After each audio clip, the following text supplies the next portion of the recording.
Olá pessoal, tudo bom? Sou Clóvis Caetano, aluno do curso de mestrado da Unifiel.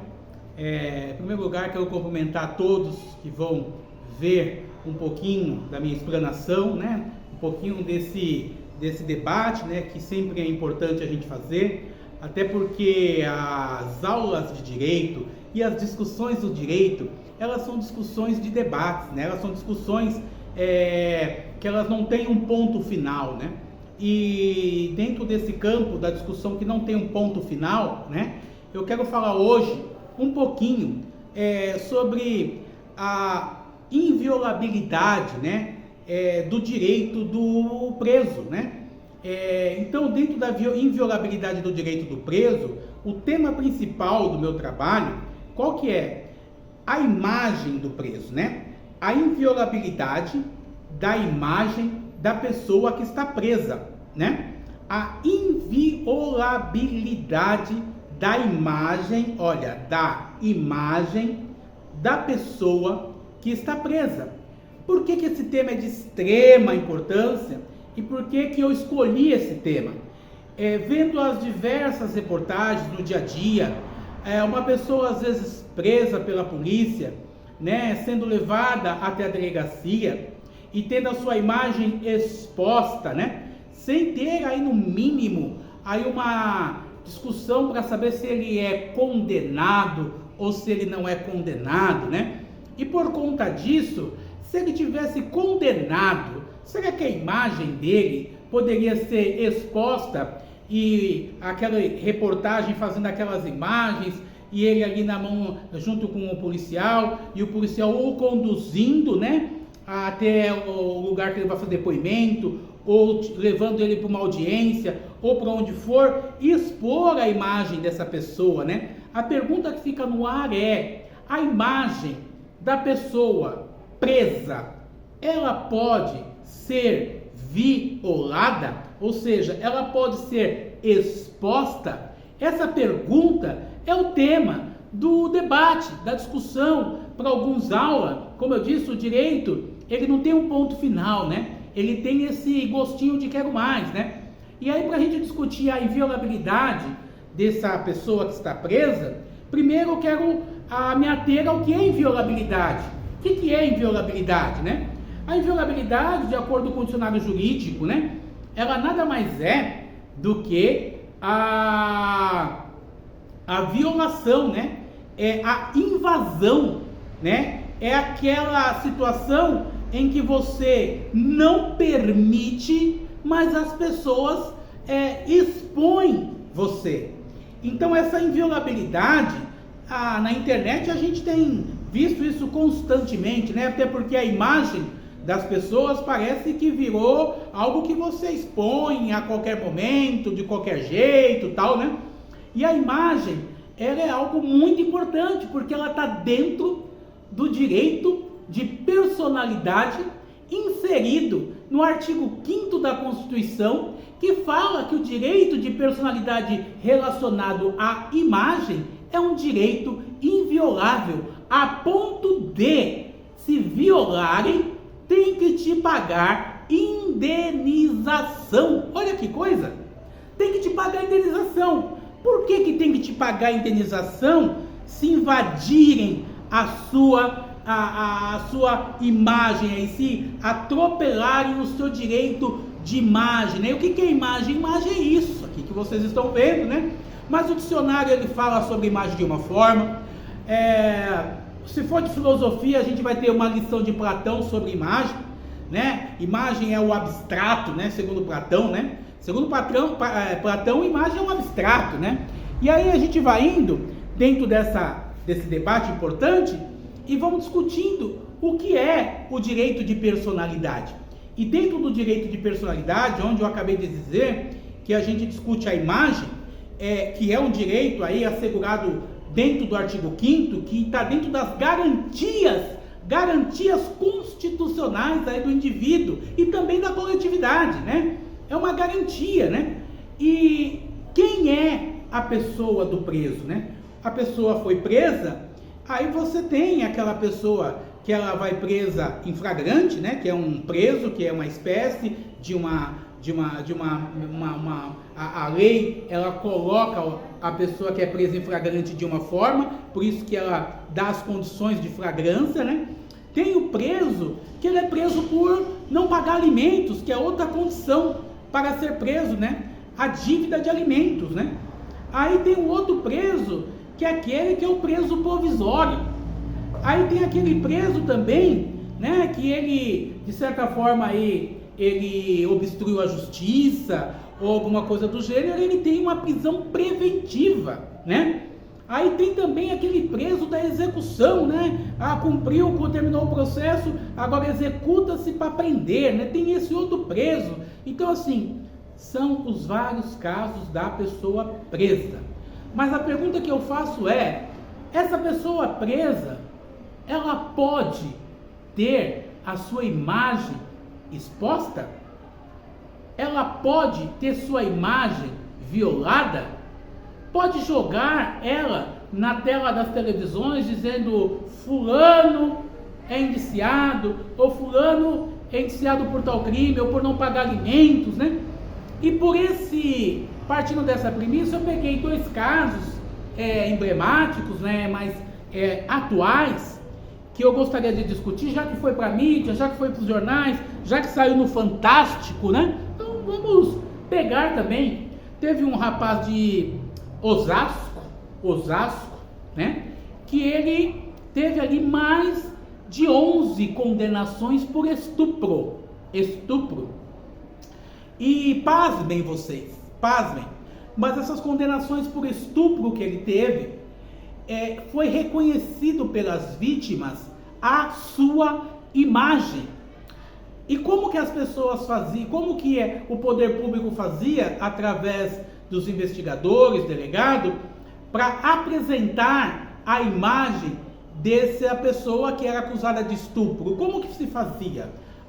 Simplesmente pegava a imagem dele, né? E mostrava para a vítima do estupro, a imagem dizia, é ele, e não tinha nenhuma outra imagem para confrontar. Somente essa pergunta, é ele? E as vítimas diziam, sim, é ele, sim, é ele, sim, é ele. E assim foi se formando diversas condenações no sim, é ele. Passado o tempo, ele foi condenado a mais de 300 anos de cadeia. Passado-se o tempo, aí teve uma rediscussão dos casos dele. E nessa nova discussão dos casos dele, foi feito o exame de DNA. E no exame de DNA não bateu que ele havia cometido tais crimes, né? Esse é um caso emblemático. E por que eu trouxe ele? Imagina a imagem desse homem que foi ali, não quero ser sensacionalista, mas quero trazer à tona a importância de reservar, de deixar a imagem em paz. Olha que loucura, deixar a nossa imagem em paz, né? Esse homem foi exposto como estuprador. A pergunta que eu faço é, como vamos fazer para mudar a imagem que colocaram dentro desse campo de condenação a esse homem, né? Teve um outro caso, que é o caso do ator famoso Mendigo, né? Que fazia o papel de brincadeira de mendigo no Pânico. Recentemente saiu na televisão agora, a foto dele em todo lugar, porque ele deve dívida de alimento, né? Muitas pessoas devem alimento. Mas você pega uma pessoa pública como ele, que vive, né, de patrocínios, vive ali da imagem, para vincular a imagem dele a produtos, né? E a partir de então ele tem a imagem dele vinculada a uma pessoa que não paga alimentos. A palavra não pagar alimentos pode parecer uma palavra não tão grave, mas é gravíssimo. Porque não paga alimentos está relacionado à criança, porque quem recebe é a criança. Ali, nesse caso concreto dele, é o filho, né? Aí eu pergunto para você, a imagem dele poderia ser exposta, né? Aí vem uma outra pergunta, quem tem o dever de resguardar o preso? Quem tem o dever de resguardar os direitos do preso? O momento em que o preso está preso, sob a tutela do Estado, sobre a tutela do Estado, a partir do momento que o preso, ele vai preso, seja por alimentos, seja numa prisão preventiva, seja numa prisão qual for, a partir do momento que essa pessoa vai presa, o Estado tem por obrigação resguardar os direitos dessa pessoa. E dentre os direitos dessa pessoa, o preso é a sua imagem. E aí eu vou mais além, por quê? Porque quando nós temos uma imagem e a pessoa está numa situação de prisão e o processo não foi concluído, essa pessoa tem a reserva dela ali, a reserva de ser inocente até que se prove o contrário. Por conta disso, ele não pode ser de forma alguma exposto, até porque a exposição, depois para você conseguir trazer aquele fato e fazer com que essa exposição ela seja anulada, ela seja suspensa, ela saia dos meios de comunicação e etc., é demorado. E mesmo que fosse rápido, uma vez lançado, como diz a flecha lançada não volta, né? A palavra não volta. E assim, a má imagem que se lança de uma pessoa para depois você conseguir consertar é muito difícil. E aí, por conta disso, quem tem o dever de resguardar os interesses da pessoa condenada ou não condenada, mas que seja presa, quem tem o dever é o Estado. É o Estado. E se o Estado não faz, esse Estado ele está o quê? Permitindo a violabilidade da imagem da pessoa. E a imagem que está assegurada dentro do preceito constitucional, dentro da lei federal, a lei civil, no Código de 73 já previa isso. Então, assim, essa imagem que está assegurada a essa pessoa presa, que é o direito de imagem, que é essa garantia constitucional, ela diz que quando ela é violada, ela tem que ser passível de indenização. Partindo dessa premissa, o Estado, como agente público, ali de acordo com o artigo 37, parágrafo 6º da Constituição, o Estado tem o dever de indenizar, uma vez que está caracterizado o dano, uma vez que está caracterizado ali o dano que o Estado está causando a essa pessoa. Por que eu falo isso? Porque quando o Estado está causando o dano a essa pessoa, o que a pessoa precisa demonstrar? É o dolo do Estado? Não. É o prejuízo, é o nexo de causalidade. Isso a gente chama de responsabilidade objetiva do Estado. Então, diante de mostrar que a imagem, por exemplo, eu peguei o caso do mendigo que tem ali, vive da imagem, precisa da imagem para fazer contrato, precisa da imagem para conseguir patrocínios, precisa da imagem às vezes para vender produtos que estão vinculados a ele. Imaginem essa pessoa que teve a sua imagem violada e a partir desse momento essa pessoa, os patrocínios deixam de querer ele sendo representante de alguma marca. Esse Estado, olha o que ele fez, ele tirou recursos dessa pessoa porque ela violou a imagem. E aí, partindo disso, a gente tem que entender que a imagem, de acordo com o que preceitua os direitos de personalidade, essa imagem ela é inviolável. Ela é inviolável, seja por quem for, seja pelo Estado, seja por uma pessoa que for, a imagem do ser humano, ela é inviolável. Por isso que os meios, as pessoas não podem jogar o escândalo do outro, ou o escândalo de A, de B, de C, porque ela está sujeita aí a responder processo. Por conta do quê? Por conta do princípio da inviolabilidade da imagem. Isso se aplica ao preso, mas é lógico que se aplica, porque o preso, ele já está ali numa condição de preso. E o Estado não pode de forma alguma fazer com que essa pena receba uma segunda pena, que é uma reprovação da imagem. O preso, ele precisa ali de ser pelo Estado restaurado, resguardado, é gerar a essa pessoa uma condição melhor para que quando ele saia dali ele não volte a delinquir, e ao que não cometeu o crime, muito mais. Por que não cometeu e ainda tem a imagem exposta a uma questão vexatória? Então, o Estado, ele não pode violar a imagem da pessoa.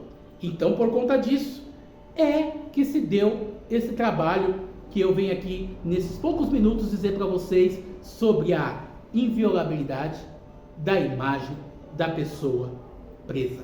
Desde já, meu muito obrigado. Espero ter esclarecido e sendo direto, objetivo e demonstrado aí que a inviolabilidade da imagem é um tema de constante estudo, ainda mais nessa era que a gente está vivendo, da internet, da exposição, etc. das pessoas, né? Então, vamos pensar duas vezes quando formos publicar uma imagem. Sem autorização não dá. É inviolável a imagem da pessoa. E do preso não é diferente. Saúde, muita paz, sucesso e obrigado a todos que me assistiram até aqui. Valeu, muito obrigado.